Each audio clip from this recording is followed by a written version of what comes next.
Get your free copy of the complete tutorial at www.teachucomp.com/free.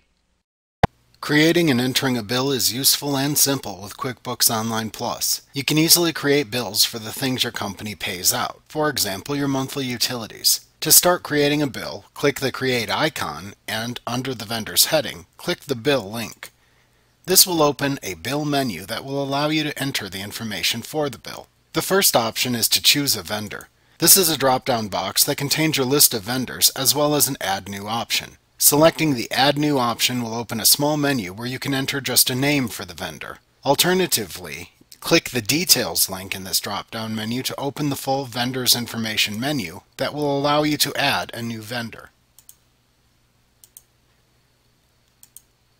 The next line contains a mailing address field for the address of your vendor. This field will be populated with the address that you entered into the Vendor Information menu if you did so. If not, you can enter a mailing address here. On the same line as the mailing address field is a terms drop-down box where you can select the terms for the payment, for example, net 30.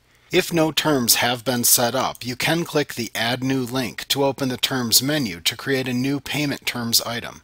To the right of this drop-down box are two text fields. The first is for the bill date, and the second is for the due date. The due date field will adjust automatically depending on the bill date as well as the terms selected. If there are no set terms for paying a bill, you can enter whatever date you would like into these two fields. On the right-hand side in the same line is a bill number text field. Here you can enter a bill number. The next section is the Account Details section. This area includes headings for account, description, amount, billable, tax, customer, and class if classes are enabled. This area is where you will put the accounts associated with the bill's line items if you are entering bills that are not associated with products or services. For example, if you are entering a telephone bill, you could simply select the telephone expense account here.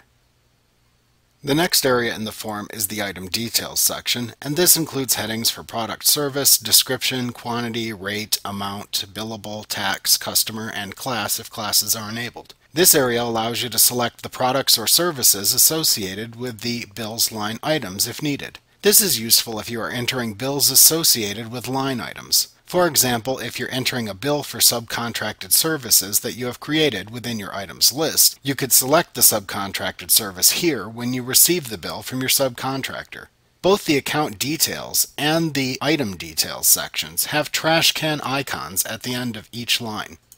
They are also both followed by the Add Lines and Clear All Lines buttons so that you can add multiple lines to the bills if needed. The final areas in this menu are the Memo field and the Attachments section. The Memo field allows you to enter notes about the bill. Any information entered into the Memo field is for internal use only. The Attachments section allows you to attach a file or many files to the bill, up to 25 megabytes in total. For example, you can add a scan of the actual bill that was sent to you. Finally, across the bottom of the page, there are buttons for Cancel, Clear, Make Recurring, Save, and a drop-down button for Save in New or Save and Close. Note that choosing the Make Recurring link will open the Recurring Bill menu where you can select how often the bill recurs. This is helpful if you're entering a bill that you know will be the same each month, for example a telephone bill or subscription payment. When you're finished entering your bill, simply click one of the Save options in order to save the bill.